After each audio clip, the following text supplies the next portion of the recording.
Ever wonder what the corporate ladder looks like inside a multi-billion-dollar criminal enterprise? Well, that's exactly what we're going to break down. We're going to take a journey from the absolute bottom rung all the way to the very top of a Mexican drug cartel.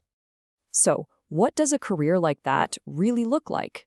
It's a path that's paved with more and more risk, bigger rewards, and a whole lot of violence. And it starts a lot younger than you'd probably think, with a job that sounds almost simple. Okay, picture this. You're 15 years old. Your new office is a plastic chair sitting outside a convenience store. Your one and only job? To be the eyes for the plaza boss. You just sit there and you watch the road. And for that, you get $100 a week. Paid in cash, of course. No questions asked. Look, it's not a lot, but it's a start. It's your ticket into a world that runs entirely on two things: cash and loyalty. Your whole world, your entire job, just boils down to two little code words. You text bird if you see military trucks, snake if you see the black SUVs that belong to a rival cartel. The local cops, don't worry about them, they just wave. They're already on the payroll. The real danger, that's the Marines. They're the ones you can't buy. So one day you mess up, you freeze. A military convoy rolls right by and you forget to send the warning text. A man just appears next to you. He doesn't shout, he doesn't even raise his voice. He just looks at you and says those words. It's a quiet, chilling threat. And let me tell you, you never, ever forget again. You've proven yourself. You're reliable, you don't make mistakes anymore. So, when you turn 18, you get a promotion. You're not just a piece of furniture anymore. You're a real asset. You're now a transporter. So here's your new job. You drive a semi-truck up to Tijuana. Simple, right? Except it's loaded with 500 kilograms of meth hidden under a mountain of watermelons. It's a pretty high-stakes game. The reward is huge for an 18-year-old, but if you get caught, you can kiss your entire adult life goodbye. And this is where it gets personal. In just a couple of trips, you're bringing in more cash than your dad ever did in his entire life. And the sick irony? The cartel is the reason he's dead. They killed him for not selling his land. And now you work for them. It's a twisted cycle of survival. The work starts to feel routine, and that's exactly when you get sloppy. Your cousin, he gets nabbed at a checkpoint. And this is when you learn a really hard lesson. To the organization, you are completely and totally disposable. They don't send lawyers, there's no support system, they just find a new driver. Okay, so after 2 years of clean driving, you've really proven your worth. So they take away your steering wheel, they hand you a gun, and they give you a list of addresses. You're moving up into middle management. You're a collector. Your new job is collecting what they call the piso. It's basically a monthly protection tax, and every business in the plaza pays up. I mean, from the little taco stand on the corner to the fancy nightclub downtown, it's definitely not optional. The perks? Oh, they're real. We're talking $1,500 a week, a decent car, even a new house for your mom, who, by the way, knows better than to ask where the money's coming from. But it all comes at a cost. You're not invisible anymore. Now you're a target for rival cartels, and you are for sure a person of interest for the government. Fast forward, you're 25. You are now a manager. You run your own 10-man crew. They call it a cell. And your job is really simple. Move the product and protect your territory. This is where the violence really starts to ramp up. And with all that responsibility comes a massive, massive pay bump. The cartel fronts you 100 kilos of cocaine a month.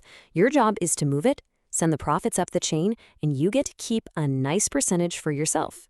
So what's your take? Could be up to $100,000 a month. But protecting that territory, it's absolutely brutal. A rival crew kills one of your guys, you don't sit around and wait for orders. You have to respond. So you send a team into a bar, and they just open fire. 12 people die, including civilians. It makes the news, sure, but nothing happens. The governor's on the payroll. The pressure at this level is just immense. The boss above you, he always wants more money. Your own guys are young, they're reckless, they're drawing attention. And what happens if you fail to deliver? Well, the quote kind of says it all. In this business, replacement isn't just getting fired. So, you survived middle management, and now you're in the executive suite. You're not just running a crew, you're controlling an entire city. You've got other cell leaders reporting directly to you. Your job isn't just about violence anymore. It's about strategy. I mean, the complexity of your job just skyrockets. You're planning these military-style takeovers. You're managing multi-million-dollar money laundering schemes through legit businesses like car washes. And you're fighting a war on two fronts, against the government and against rival cartels. Paranoia basically becomes your default setting. You trust absolutely no one. From there, you get promoted again. You're not just running a city anymore. Now you run an entire state. Every single shipment, every murder, every bribe, it all goes through you. You're basically a ghost, pulling in $20 million a month for the organization. And here's the crazy paradox of having all that power. You command a small army. You negotiate with governors, with generals. You are the CEO of this massive criminal enterprise. But you can't live a normal life. You're trapped in a compound, this golden cage. So paranoid, you can't even go to your own daughter's quinceañera. This is it, the top, El Jefe, the boss. It doesn't matter if you inherited the throne or if you killed your way to get here. You are now in charge. You control a global empire that moves 100 tons of cocaine a year. Your personal net worth, $3 billion. But your name is on every single wanted list on the planet. There is a $10 million bounty on your head. You're constantly on the run, jumping between safe houses. Your face has been changed by plastic surgery. You are the most powerful criminal and the most hunted man on Earth. But power like that, it never lasts. A raid, a betrayal from someone close. In the end, it doesn't really matter how. They get you. And you end up here. ADX Florence, Colorado. The most secure prison in the entire United States. And this is the end of the line. This is final. El Chapo is literally in the cell next door. You went from a multi-billion-dollar empire to spending 23 hours a day in a concrete box. There is no escape. This is where your story ends. But the story of the cartel, oh, that doesn't end with you. The organization, it doesn't die when you do.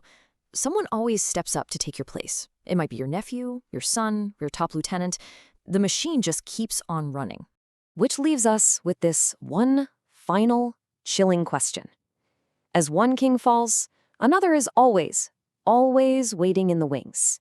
Somewhere, right now, there's another 15-year-old kid sitting on a plastic chair, watching the road, just waiting for his chance to climb that exact same ladder.